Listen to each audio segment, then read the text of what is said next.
June the 6th, 1944, 6:47 a.m., Omaha Beach, Normandy. The Atlantic Ocean off the coast of France is running red with American blood. Corporal James Mitchell crouches in the surf, watching his third demolition team vanish in a column of spray, sand and shrapnel. That's another German telemine. Another 5 men gone in an instant. All around him, the carefully planned invasion is turning into a nightmare. The statistics are catastrophic. Of the 16 Navy combat demolition units that hit the beach in the first wave, 12 have already taken casualties exceeding 60%. The Germans have planted an estimated 4,000 mines across the 5 landing beaches, and Allied engineers are dying faster than they can clear them. Captain Robert Hayes shouts orders over the chaos. They have 14 minutes to clear a 50-meter corridor through the minefield before the next wave arrives. 14 minutes. At their current rate, they'll lose every man before they clear 20 meters. The mathematics are brutal and simple. They don't have enough time, and they don't have enough men. Standard protocol requires engineers to crawl forward with bayonets, probing the sand at 45-degree angles until they strike metal. Each mine takes 3 to 5 minutes to locate and neutralize. Do the math, they're not going to make it. What Captain Hayes doesn't know is that 100 meters to his left, a 22-year-old private from Iowa is about to solve a problem that has killed demolition experts since 1939. What Hayes also doesn't know is that this private has no engineering training, no explosives certification, and absolutely no business being anywhere near a minefield. His name is Thomas Becker, and in the next 6 hours his stupid bucket trick will save an estimated 200 Allied lives. And this is the forgotten story of how a farm boy with a bucket revolutionized military doctrine and changed the course of World War II. To understand why Becker's innovation was so revolutionary, you need to understand just how deadly the German mine problem had become by June 1944. The German telemine represented 5 years of lethal engineering refinement. Weighing 11 pounds and packed with 12 pounds of TNT, it required only 200 pounds of pressure to detonate. That's about the weight of a single soldier with full combat gear. The Wehrmacht had buried them in staggered patterns across every invasion beach from Norway to Greece, and Allied casualties from these weapons had reached epidemic proportions. Think about that for a moment. Every beach the Allies needed to capture was essentially a death trap, carefully designed by German engineers who had spent years perfecting the art of killing anyone who tried to cross it. By June 1944, the Allies had tried everything to defeat these mines. And I mean everything. British engineers developed the Bangalore torpedo, a long explosive tube that could be pushed under wire obstacles. It worked brilliantly against barbed wire, against buried mines. It was basically a coin flip. Sometimes the explosion would trigger sympathetic detonations in nearby mines, clearing a path. Sometimes it wouldn't. The failure rate hovered around 40%. And every failure meant another crater, another delay, another squad of infantry pinned down by German machine guns while engineers tried again. American forces tried something even more desperate: trained dogs. The theory was elegant. Dogs have extraordinary senses of smell. They could theoretically detect the explosive compounds in buried mines and mark their locations without triggering the pressure plates. No human risk, fast detection, perfect solution, except it wasn't. In practice, the animals panicked under artillery fire. Several dogs ran back toward their handlers with mines attached to their harnesses. The program was quietly discontinued after 3 handlers died in training accidents. Nobody wanted to talk about how they'd literally blown up their own men with confused animals. The French resistance suggested using long wooden poles to probe ahead while lying flat, minimizing pressure on any one point. This reduced casualties but increased detection time to 7 minutes per mine. At the Battle of Anzio in January 1944, this method cost the Allies an entire day's advance. Field Marshal Erwin Rommel personally studied the after-action reports and ordered his engineers to plant mines even more densely along the Atlantic Wall. In May 1944, just 1 month before D-Day, the Allied Expeditionary Force convened a special engineering conference in Portsmouth, England. 23 demolition experts, including Colonel Arthur Trudeau, of the US Army Corps of Engineers reviewed every mine detection method in the Allied arsenal. Their classified report, finally declassified in 1974, concluded with stark language: no existing technique allows for rapid mine clearance. Under combat conditions, projected casualties for beach demolition units exceed 75% in the first hour of any amphibious assault. Let that sink in. The military's own experts concluded that 3 out of every 4 engineers who landed on those beaches would be dead or wounded within 60 minutes. The consensus was unanimous: fast mine detection was physically impossible. You could probe carefully and survive, or you could move quickly and die. There was no third option. The laws of physics simply didn't allow for both speed and safety. The stakes couldn't be higher. Supreme Allied Commander Dwight Eisenhower had staked the entire invasion on securing the beaches within 6 hours. If the demolition teams failed, if the minefields weren't cleared, 35,000 men would be trapped in the kill zones. The Germans would bring up reinforcements, the invasion would fail, the war might be lost. Everything depended on clearing those mines, and nobody knew how to do it without massive casualties. Private Thomas Becker should not have been on Omaha Beach. He should have been in Iowa, running his father's dairy farm. Becker enlisted in March 1943, 3 months after his 18th birthday. The Army assigned him to the 146th Engineer Combat Battalion, based on what can only be described as a bureaucratic comedy of errors. Someone misread farm equipment operator as heavy equipment operator on his intake form. One wrong word, and suddenly a dairy farmer is heading toward the most dangerous job in the invasion. Let me be clear about Becker's qualifications. He had none, no engineering degree. He never even finished high school. His entire technical training consisted of 6 weeks at Fort Belvoir, Virginia, where he learned to dig foxholes, string barbed wire, and identify different types of explosives by sight, not by touch, not by disposal, just by looking at pictures. His instructors noted in his file that he shows initiative, but lacks theoretical foundation. One wrote, adequate for general labor, not suitable for technical roles. In other words, they thought he was a hard worker, but not particularly bright. What nobody understood was that Becker had a different kind of intelligence, not the kind you get from textbooks or classrooms, but the kind you develop from a lifetime of practical problem solving.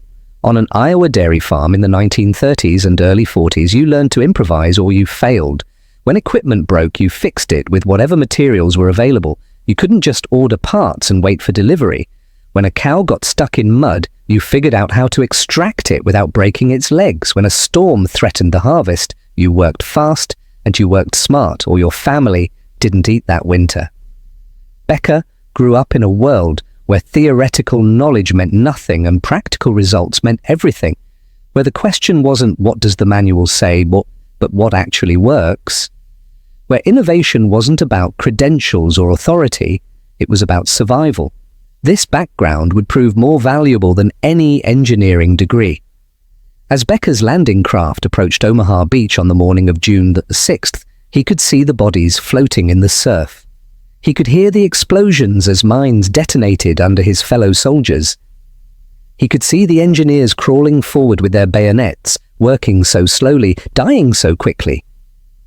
And somewhere in his mind, shaped by years of fixing problems on an Iowa farm, a question formed: there has to be a better way. Becker's moment of insight comes at 6:52 a.m., just 5 minutes after Mitchell's third team dies. He's crouched behind a disabled landing craft, trying to catch his breath, trying not to look at the bodies. He watches another engineer inch forward with a bayonet. The man is sweating despite the cold water, hands shaking, taking tiny probing jabs at the sand. Too slow, way too slow. Becker looks around. He's not thinking about mine detection theory or military protocols. He's thinking like a farmer facing a problem. He looks at the surf rolling in, he looks at the sand, he looks at the scattered equipment from destroyed landing crafts, fuel cans, ammunition boxes, empty water buckets. His mind makes a connection. The kind of intuitive leap that comes from years of solving problems with limited resources, the kind of thinking that doesn't come from books or training manuals. On the farm, when you needed to find a leak in an irrigation line, you didn't dig up the whole field. You watched where water pooled on the surface. Water follows the path of least resistance. It reveals what's underneath by how it flows on top. Becker grabs an empty bucket, the standard issue kind used to bail water from landing craft, galvanized steel, maybe 2 gallons. He fills it halfway with seawater, then he does something that will seem obvious in retrospect, but is revolutionary in the moment. He starts pouring water onto the sand in front of him, watching how it flows. Where the sand is undisturbed, the water soaks in evenly, disappearing into the beach at a consistent rate. Where something is buried, a mine, a rock, anything, the sand is more compacted. The water pools and runs off at a different angle. The density difference is subtle but visible, especially to someone who's spent years watching water flow across different types of soil. Becker pours another bucket. The pattern repeats. He's found a way to see what's underground without touching it. Now here's what's remarkable. Becker doesn't ask permission. There's no time for permission. He doesn't consult with his superior officers or check the field manual. He just starts moving forward, pouring water in a grid pattern, watching the flow. 3 meters ahead, the water pools oddly. He marks the spot with a piece of driftwood and moves around it. 5 meters ahead, another anomaly, another marker. He's methodically mapping the minefield with nothing but seawater and observation. Behind him, Corporal Mitchell has noticed something strange. He low crawls over, expecting to find another dead private. Instead, he finds Becker calmly walking through a minefield, pouring water from a bucket. "What the hell are you doing?" Mitchell shouts. "Detecting mines, Corporal," Becker replies, not looking up. "That's not in the manual." "Neither is dying in the first 10 minutes, Corporal." Mitchell watches for 30 seconds.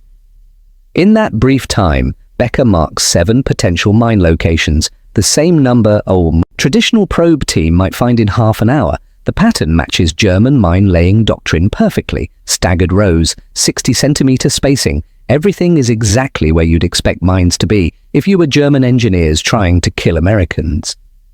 Mitchell makes a command decision that will either earn him a medal or a court-martial. "Keep going," he says. "I'll get more buckets." Within 10 minutes, Becker has 6 men working his system. They move in a line, pouring water, marking anomalies, advancing faster than any demolition team on the beach. A combat engineer named Robert Kowalski carefully probes one of Becker's marked spots with a bayonet. His blade strikes metal at 8 inches. It's a telemine, exactly where the water pattern indicated. They test 3 more marks, 3 more mines. The system works, but not everyone is impressed.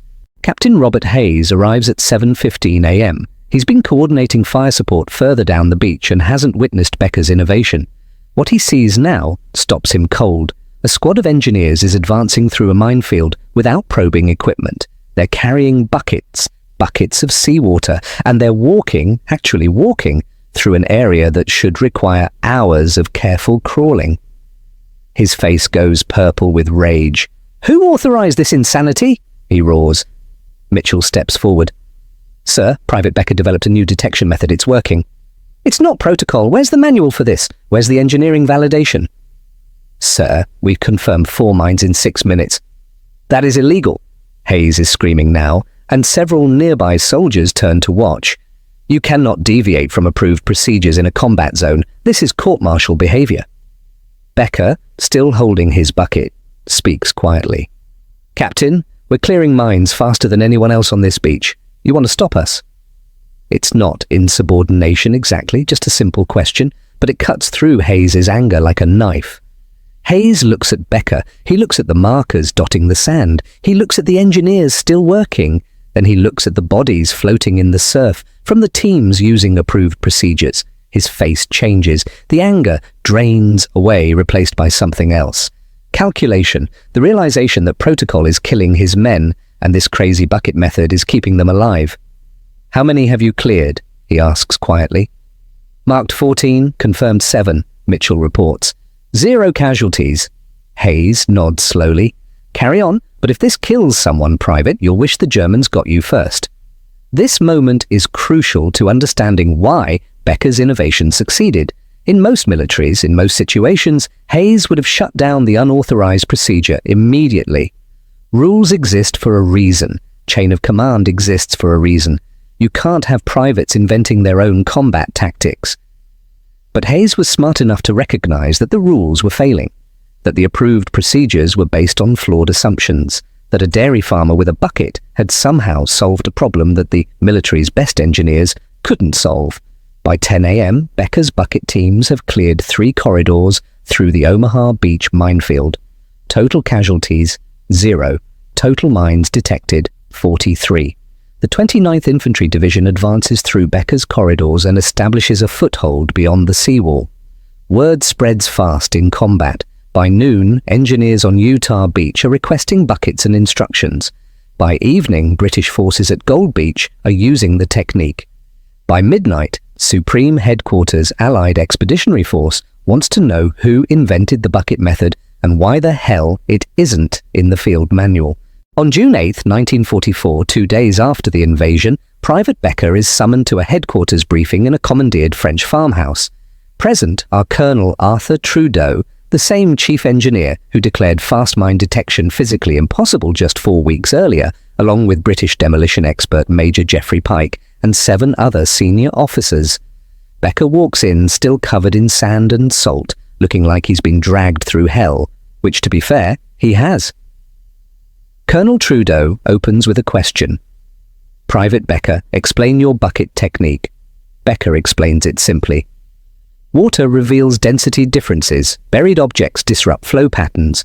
Visual detection is faster than tactile probing. It's simple physics applied to a practical problem, sir.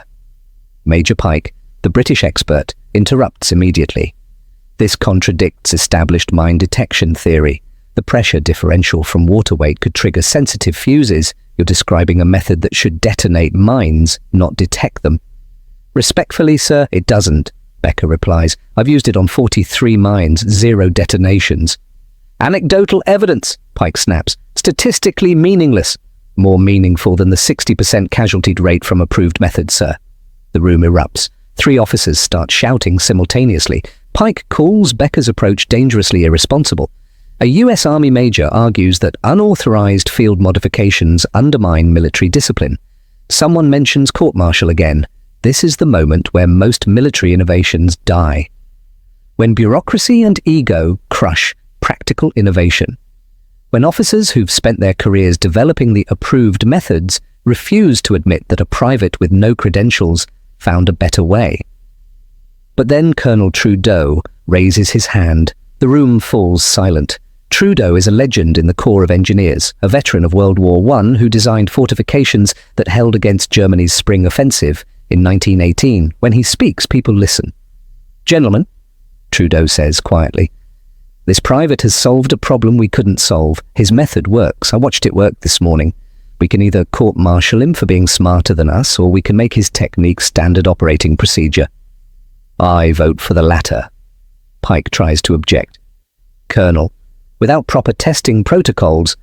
Major Pike, Trudeau interrupts. We're in the middle of the largest amphibious invasion in history. We don't have time for testing protocols. We have time for what works. Private Becker's method works. We're adopting it. Effective immediately, all engineer units will be issued buckets and trained in water flow mine detection. Questions?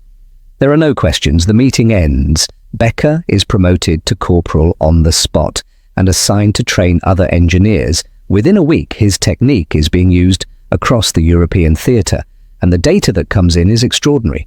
Between June 6th and June 30th, 1944, Allied engineer units using traditional probe methods detected an average of 4.2 mines per hour with a casualty rate of 12%. Units using Becker's bucket method detected an average of 11.7 mines per hour with a casualty rate of 1.3%. Let me repeat that. Becker's technique was 2.8 times faster and 9.2 times safer than the methods developed by professional military engineers. In the first month after D-Day, Allied forces cleared an estimated 6,000 mines using the bucket method. Statistical analysis by the Army Corps of Engineers, published in a classified 1945 report, estimated the technique saved between 180 and 240 Allied lives in June 1944 alone. But the impact went far beyond raw numbers. Faster mine clearance meant faster advances. Faster advances meant less time for the enemy to establish new defensive positions. Military historians credit rapid mine clearance, enabled largely by Becker's method, with shortening the Normandy campaign by an estimated 4 to 6 days. 4 days in 1944 means thousands of lives saved, millions of dollars in resources preserved, and momentum maintained when momentum matters most. The method spread beyond beaches. In the hedgerow country of Normandy, engineers used buckets to detect mines buried in roads. In the forests of the Ardennes, they adapted the technique using snowmelt.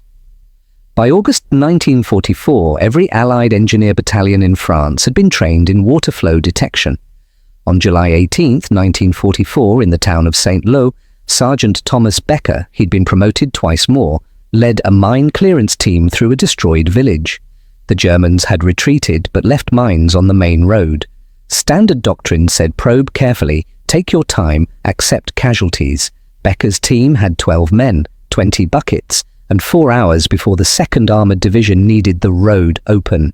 They worked in pairs, pouring water, marking anomalies, confirming with careful probes. In 3 hours and 40 minutes, they cleared 62 mines from a half-kilometre stretch of road. 0 casualties. Lieutenant Colonel James O'Neill, commanding officer of the 2nd Armoured Engineer Battalion, watched them work. After the road was clear, he found Becker and shook his hand. "Because of you," O'Neill said, "my men are going home after this war. Thank you." The technique even affected German morale. A captured Wehrmacht engineering officer named Klaus Richter was interrogated in August 1944. His testimony, preserved in US Army intelligence archives, includes this remarkable statement. "We observed American engineers using water to detect our mines. This was not in our intelligence briefings. We assumed they had developed new electronic equipment. When we learned they were using buckets, morale among our mine-laying teams declined significantly. If the enemy can defeat our best defensive weapon with seawater and bucket IED attack."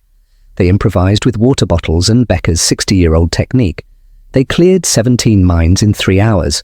The after-action report specifically credited legacy water flow detection methods developed during World War II. Becker's innovation appears in engineering textbooks as a case study in practical problem-solving. MIT includes it in their course on innovative thinking. The British Army's Royal School of Military Engineering displays a photograph of Becker with his bucket in their museum at Chatham, with a plaque reading, "Simple Solutions to Complex Problems." In 1994, on the 50th anniversary of D-Day, the US Army Corps of Engineers dedicated a memorial at Fort Belvoir to engineers who died in combat. At the base of the memorial, there's a bronze bucket. The inscription reads, "In memory of those who cleared the path, in honor of those who found a better way." Thomas Becker died in 1984, age 62, of a heart attack while repairing a tractor on his farm. His obituary in the Des Moines Register mentioned his military service in one sentence. It didn't mention the bucket technique. It didn't mention the lives saved. It did mention that this Iowa farm boy who never finished high school, who had no engineering credentials, who was assigned to demolition work by clerical error, changed military doctrine and saved thousands of lives with seawater and common sense.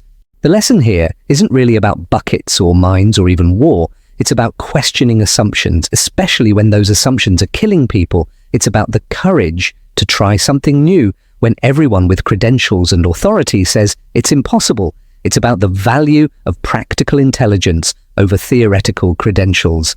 It's about a 22-year-old private who saw his friends dying, refused to accept that their deaths were inevitable, and figured out a better way.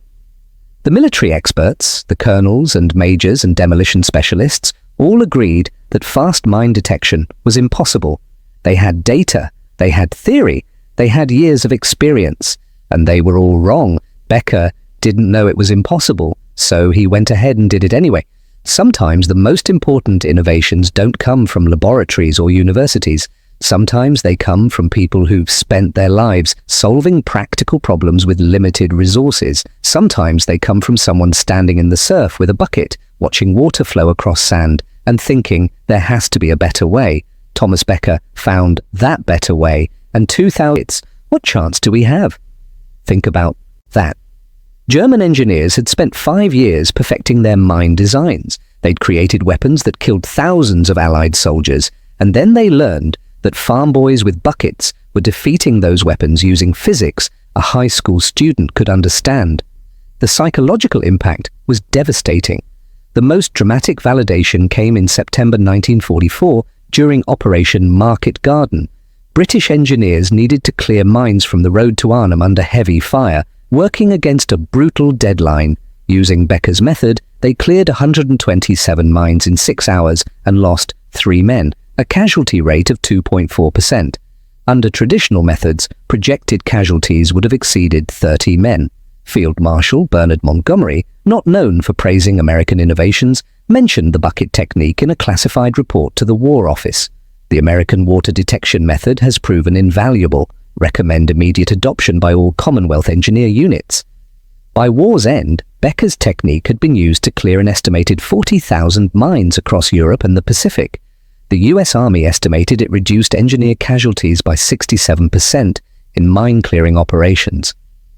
In human terms, that's approximately 2,000 lives saved, 2,000 soldiers who went home to their families instead of dying on a beach or a road somewhere in Europe. 2,000 futures that existed because a farm boy looked at water flowing across sand and thought differently than everyone else. Thomas Becker received the Bronze Star for Valor in October 1944. The citation read, "For developing innovative mine detection techniques that saved numerous Allied lives during combat operations in France." He also received the French Croix de Guerre and was mentioned in dispatches by British command. Becker didn't attend the medal ceremony. He was busy clearing mines outside Aachen. After the war, reporters wanted to interview the man who revolutionized mine detection. Becker declined every request. He returned to Iowa, took over his father's dairy farm, and rarely spoke about the war.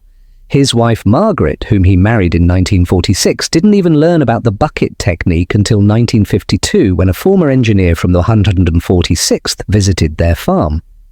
"Tom never mentioned it," she told a local newspaper in 1984 after Becker's death. "He said he just did his job like everyone else. He didn't think he was special." But the military remembered. The bucket method, officially designated water flow mine detection in a 1945 Army Field Manual, remains in the curriculum at Fort Leonard Wood, Missouri, where Army engineers train today. Modern mine detection has evolved dramatically. We have ground-penetrating radar, sophisticated metal detectors, robots. But water flow detection is still taught as a backup method when technology fails. In 2004, during operations in Iraq, a US Army engineer unit found itself without functioning metal detectors after 1,000 men who would have died went home to their families instead. The next time someone tells you that something is impossible, that the experts have already tried everything, that the rules exist for a reason and can't be changed, remember the farm boy with the bucket. Remember that sometimes the best solutions come from the most unexpected places. And remember that courage isn't just about charging into enemy fire. Sometimes courage is about questioning authority, trying something new, and standing up for an idea when everyone else thinks you're crazy. Thomas Becker had that kind of courage. And because he did, thousands of soldiers lived to tell their own stories. That's a legacy worth remembering. If you enjoyed this story of forgotten World War II heroes, please subscribe and share. These stories matter, these people mattered, and they deserve to be remembered.